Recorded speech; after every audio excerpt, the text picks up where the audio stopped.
दीपक कुमार पांडे, आवाज आ रही है?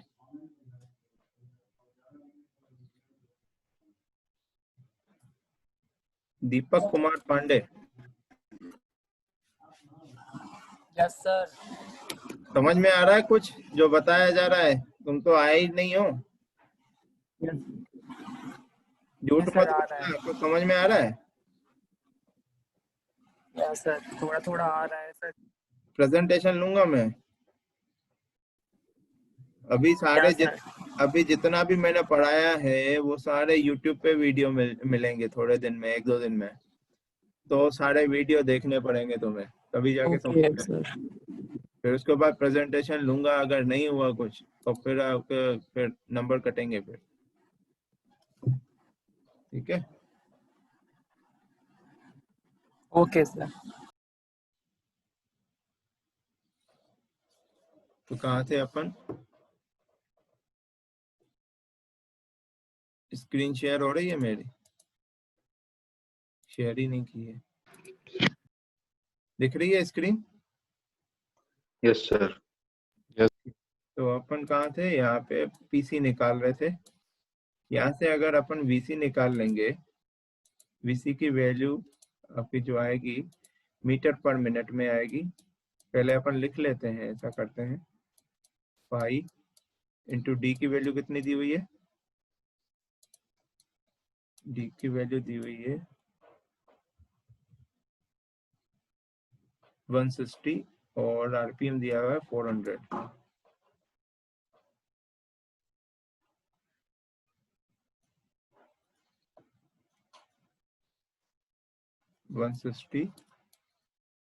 इंटू 400 डिवाइड बाय 1000, ये निकालिए कितना आ रहा है।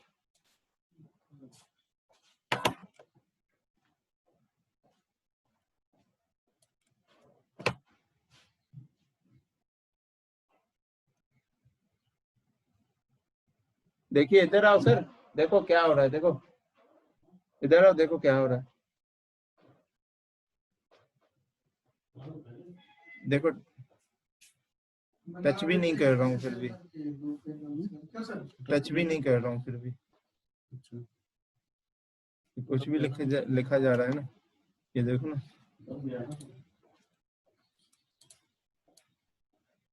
ये सही नहीं होगा क्या।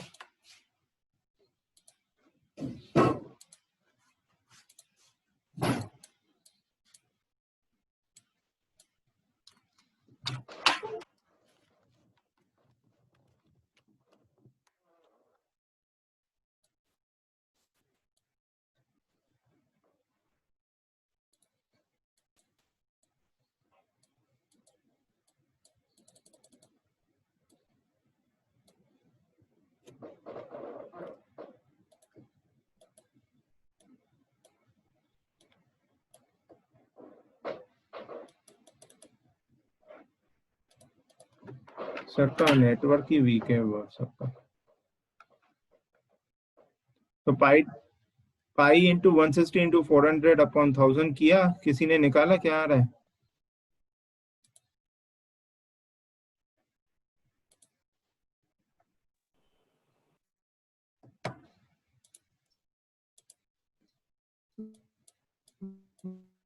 आवाज आ रही है।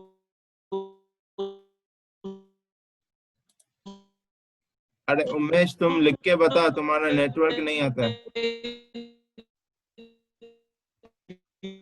201.06 201.06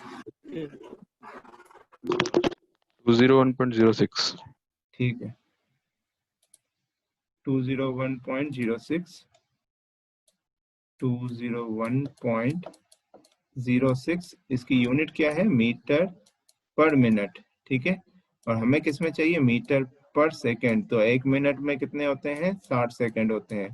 तो 201 अपॉन 06 डिवाइड बाय 60 करेंगे, डिवाइड बाय 60 करेंगे तो आपका जो आंसर आएगा वो किस में आएगा, मीटर पर सेकंड में आएगा, मीटर पर सेकंड में आएगा, ठीक है।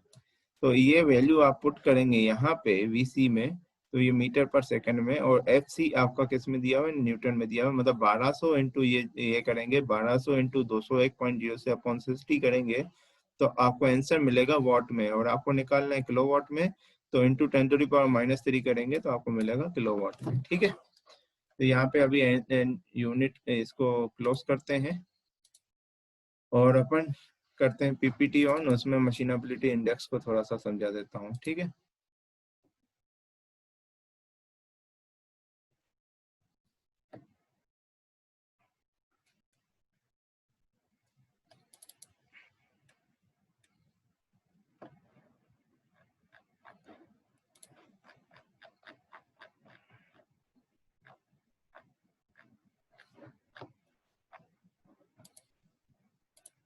अब आपका टॉपिक है मशीनबिलिटी इंडेक्स, टॉपिक है मशीनबिलिटी इंडेक्स।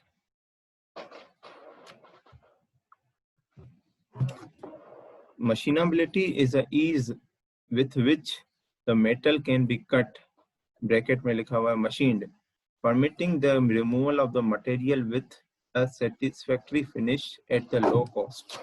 Machinability एक प्रॉपर्टी होती है मटेरियल की एक प्रॉपर्टी होती है जो कितना आसानी से मटेरियल को ब्लॉक को मटेरियल के ब्लॉक की मशीनिंग हो पाती है, उतनी उसकी मशीनबिलिटी होती है, ठीक है। वो उसकी मशीनबिलिटी प्रॉपर्टी कहलाती है।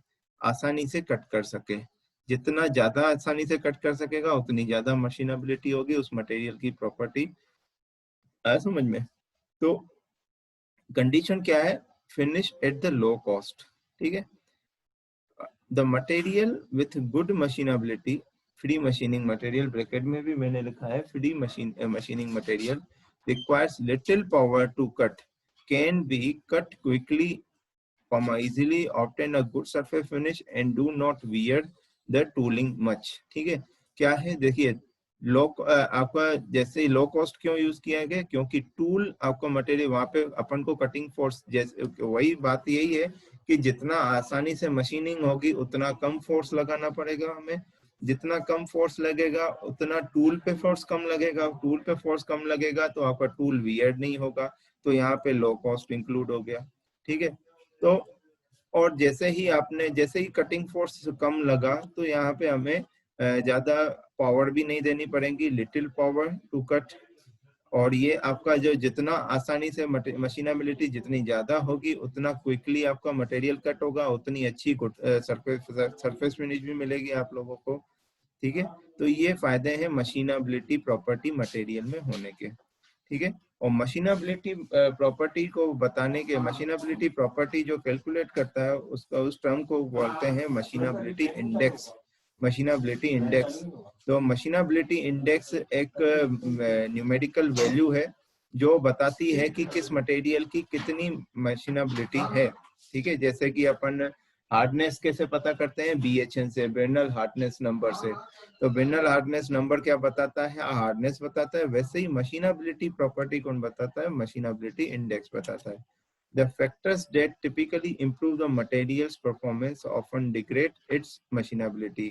कुछ फैक्टर्स ऐसे होते हैं जो अगर मशीनेबिलिटी की प्रॉपर्टी को इम्प्रूव करने की कोशिश की, जैसे मान लीजिए मेरे को किसी मटेरियल की मशीनेबिलिटी इंक्रीज करनी है, तो उस मटेरियल की कुछ प्रॉपर्टी लूज हो जाती है, जैसे कि उसकी स्ट्रेंथ लूज हो जाएगी, डक्टिलिटी इसकी इंप्रूव होती है। अगर मशीनेबिलिटी को इंप्रूव करना है तो डक्टिलिटी उस मटेरियल की और मेलेबिलिटी उसकी इंप्रूव हो जाती है, पर उसकी ब्रिटलनेस कम हो जाती है, मटेरियल की ब्रिटलनेस कम हो जाती है, स्ट्रेंथ कम हो जाती है, हार्डनेस कम हो जाती है, ये सब डिग्रेड होती हैं प्रॉपर्टीज मशीनेबिलिटी को इंप्रूव करने के लिए। Therefore to manufacture component economically, engineers are challenged to find the way to improve the machinability without harming performance। ठीक है, तो कुछ प्रॉपर्टीज लूज होती हैं, कुछ प्रॉपर्टीज आपकी इंप्रूव होती हैं, तो ऐसा कुछ एक इकोनॉमिक जोन निकालना पड़ता है। एक मैन्युफैक्चरर ऐसा जोन निकालता है, या तो मटेरियल को चेंज कर देता है, ऐसा मटेरियल यूज करते हैं कि जिसमें मशीनेबिलिटी अच्छी खासी है, जिससे प्रॉपर्टीज लूज ना हो मटेरियल की, या फिर उसकी कॉस्ट भी देखनी पड़ती है कि भाई अपन ने जो मटेरियल लिया है कि उसकी रॉ मटेरियल कॉस्ट कितनी है, अगर ज्यादा है तो फिर उसको हमें कंसीडर नहीं करना पड़ता है। तो कुछ ऐसी कंडीशंस, कॉस्ट देखी जाती है, स्ट्रेंथ देखा जाता है मटेरियल का, ये सब डिसाइड होता है। उसके बाद जाके फाइनली इकोनॉमिकली जो भी मटेरियल सुटेबल है उस मटेरियल का यूज करते हैं मैन्युफैक्चरिंग में। ठीक है, machinability can be difficult to predict because machining has so many variables। ठीक है, two sets of factor are condition of the work material and physical properties of the material। ये कुछ दो प्रॉपर्टीज पे काम करता है, आपको फिजिकल प्रॉपर्टीज पे काम करता है और वर्क मटेरियल पे काम करता है। तो इसको कैलकुलेट करना डिफिकल्ट है, तो इसी वजह से अपन क्या करते हैं, मशीनेबिलिटी को किस टर्म में कैलकुलेट करते हैं, मशीनेबिलिटी इंडेक्स के टर्म में कैलकुलेट करते हैं। इसके जो ये आपको मशीनेबिलिटी इंडेक्स कौन से फैक्टर्स पे आपका वेरी करता है। Condition of the work material includes 8 factors, इन पे डिपेंड करता है आपका कौन से माइक्रो स्ट्रक्चर पे डिपेंड करता है, ग्रेन साइज पे डिपेंड करता है मटेरियल की, हीट ट्रीटमेंट पे डिपेंड करता है। ये 3 चीजें आप पढ़ चुके हैं मटेरियल साइंस में, micro structure, grain size and heat treatment. Chemical composition, material के केमिकल कंपोजिशन पे डिपेंड करता है, फैब्रिकेशन पे भी डिपेंड करता है कि कौन से टाइप का आपने फैब्रिकेशन किया है मटेरियल में आपने। हार्डनेस पे, मटेरियल की हार्डनेस पे डिपेंड करता है, जितनी ज्यादा हार्डनेस होगी मटेरियल की उतनी कम मशीनेबिलिटी इंडेक्स होती है। तो हार्डनेस जितनी ज्यादा होगी उतना टफ होगा आपको मटेरियल को मशीनिंग करना मटेरियल की। तो हमें देखिए उससे पता चल रहा है कि मशीनेबिलिटी की, किसी मटेरियल की मशीनेबिलिटी प्रॉपर्टी को बनाने के लिए हमें हार्डनेस को लूज करना पड़ेगा मटेरियल की। एंड यील्ड स्ट्रेंथ, ये भी आप लोगों को बताया मैंने, स्ट्रेंथ एंड हार्डनेस आपकी लूज हो जाएगी। और टेंसाइल स्ट्रेंथ आपकी, ये स्ट्रेंथ एंड हार्डनेस आपका वहाँ पे रिड्यूस हो जाता है। इसीलिए मैन्युफैक्चर को ये सबसे बड़ा चैलेंजिंग टास्क होता है कि क्योंकि मैन्युफैक्चर को क्या मशीनिंग करनी है, उसको तो मशीनिंग करनी है, मटेरियल रिमूव करना है जैसे कि वो प्रोडक्ट बना सके, तो उसको तो हाई मशीनेबिलिटी प्रॉपर्टी चाहिए ही चाहिए। तो उसके लिए वो इकोनॉमिक जोन में जाके वो डिसाइड करना पड़ता है कि कौन से मटेरियल को अपन को सिलेक्ट करना चाहिए और कौन सी प्रॉपर्टीज को लूज कर सकते हैं, कौन सी प्रॉपर्टीज को इम्प्रूव कर सकते हैं। तो अगर जैसे मान लीजिए किसी जो आपका प्रोडक्ट तैयार करना है उसमें ज्यादा स्ट्रेंथ की जरूरत नहीं है, मटेरियल की स्ट्रेंथ की जरूरत नहीं है और हार्डनेस की जरूरत नहीं है, तो उसकी मशीनेबिलिटी को अपन इम्प्रूव करके अपन आराम से मशीनिंग कर सकते हैं। अब अगर किसी मटेरियल जो आपका ब्लॉक बना रहे हैं, जो प्रोडक्ट बना रहे हैं, उसमें आपको हाई स्ट्रेंथ की जरूरत है, तो फिर उसकी मशीनेबिलिटी को इम्प्रूव कर ही नहीं सकते हम लोग। तो ये सब चीजें माइंड में रखनी पड़ती है, कॉस्ट को देखना पड़ता है कि रॉ मटेरियल कॉस्ट को भी देखना पड़ता है। तो ये सब फैक्टर्स अपन दिमाग में रखेंगे तभी जाके अपन समझ पाएंगे कि कितना हमें मशीनेबिलिटी को इम्प्रूव करना है। The machinability can be based on the measure of how long the tool lasts. मतलब टूल की कितनी ज्यादा लाइफ है ये बताता है, मशीनेबिलिटी बताता है आपका। ठीक है, जैसे ही आपका मशीनेबिलिटी जिस मटेरियल की ज्यादा होगी उसमें अपन को कम फोर्स लगाना पड़ेगा, कम फोर्स लगाएंगे तो टूल आपका फेलियर लेट ज्यादा जल्दी नहीं होगा, टूल लाइफ बढ़ जाएगी। तो इसीलिए मशीनेबिलिटी आपका टूल लाइफ भी डिसाइड करती है। This can be useful when comparing the material that have similar properties and consumption. मतलब ये कब अपन पता कर सकते हैं दो मशीनेबिलिटी इंडेक्स को, दो मशीनेबिलिटी को अपन कैसे कंपेयर कर सकते हैं, जब उनकी दो मटेरियल अपन सिलेक्ट कर रहे हैं, दो मटेरियल सिलेक्ट कर रहे हैं और सॉरी दो टूल अपन सिलेक्ट कर रहे हैं अपन, और मटेरियल जिसपे अपन को वो मशीनिंग करनी है और उनकी प्रॉपर्टी सिमिलर होनी चाहिए और पावर कंजप्शन सेम होना चाहिए, तभी अपन को पता चल पाएगा कि टूल लाइफ किसकी ज्यादा है। ठीक है, तो इसके लिए कंडीशन ये है कि सिमिलर प्रॉपर्टीज होनी चाहिए और पावर कंजम्पशन आपका सेम होना चाहिए, ये दोनों चीजें आपकी सेम होनी चाहिए। But one is more abrasive and the decreases the tool life. इनमें से कोई एक ऐसा होगा जिसकी वो जिसमें अपन कटिंग फोर्स ज्यादा लगाएंगे, कटिंग फोर्स ज्यादा लगाएंगे तो एब्रेसिव वियर होगा, एब्रेसिव वियर होगा जिससे उसकी टूल लाइफ डिक्रीज हो जाएगी। ठीक है, तो ये अपन कंपेयर कैसे कर सकते हैं, तभी कंपेयर कर सकते हैं जब उस दोनों मटेरियल्स की आपकी same properties and power consumption दोनों का सेम हो, दोनों ब्लॉक का। तो फाइनली आप इन पे जाते हैं, यहाँ पे जो मशीनेबिलिटी इंडेक्स का फॉर्मूला है वो आपको दिख रहा है, KM, जिसको मशीनेबिलिटी इंडेक्स को KM से डिनोट करते हैं, उसकी value V60 divide by V60R। मतलब ये क्या है, 60 क्या डिनोट करता है, ये देखिए V60 इज कटिंग स्पीड। ठीक है, V को कटिंग स्पीड बोलते हैं फॉर द टारगेटेड मटेरियल, जिस मटेरियल का हमें मशीनेबिलिटी इंडेक्स निकालना है, और टूल लाइफ डिसाइड कर ली 60 मिनट। मतलब अपन ने टूल फिक्स कर दिया है, टूल आपका वही रहेगा। ठीक है, टूल आपका सेम रहेगा और उसकी टूल लाइफ है 60 मिनट, और आपने कटिंग वेलोसिटी, जो भी कटिंग वेलोसिटी आपकी टारगेटेड मटेरियल की है, डिवाइड बाय V60R। 60R क्या है, is the same for the reference material. एक रेफरेंस मटेरियल के साथ कंपेयर करेंगे अपन, कोई भी एक रेफरेंस मटेरियल, उसकी भी टूल लाइफ कितनी होगी, उसकी भी टूल लाइफ आपकी कितनी होगी, 60 मिनट होगी।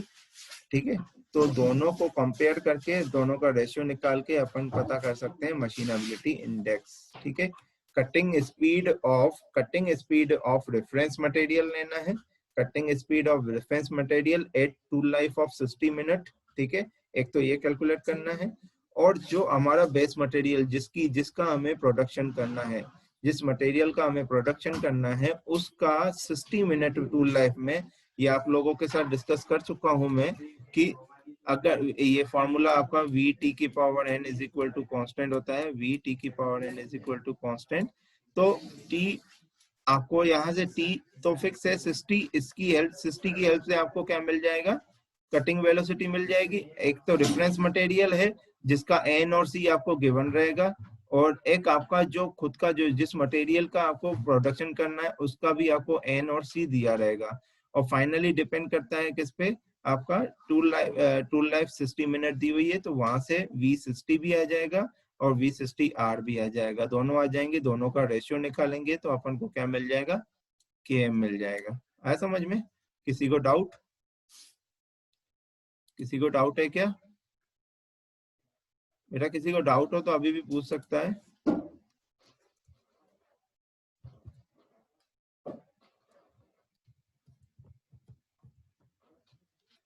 नहीं है डाउट? आगे बढ़े।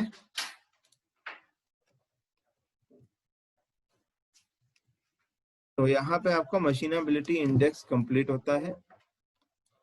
तो 5 मिनट का टाइम पड़ा हुआ है, तो मैं नेक्स्ट क्लास में क्या पढ़ाने वाला हूँ आपको ये दिखा देता हूँ। Effect of tool geometry on tool life. Tool geometry जो अपन ने पढ़ी है वो क्या ज्योमेट्री, एक तो ASA सिस्टम, दूसरा ORS सिस्टम।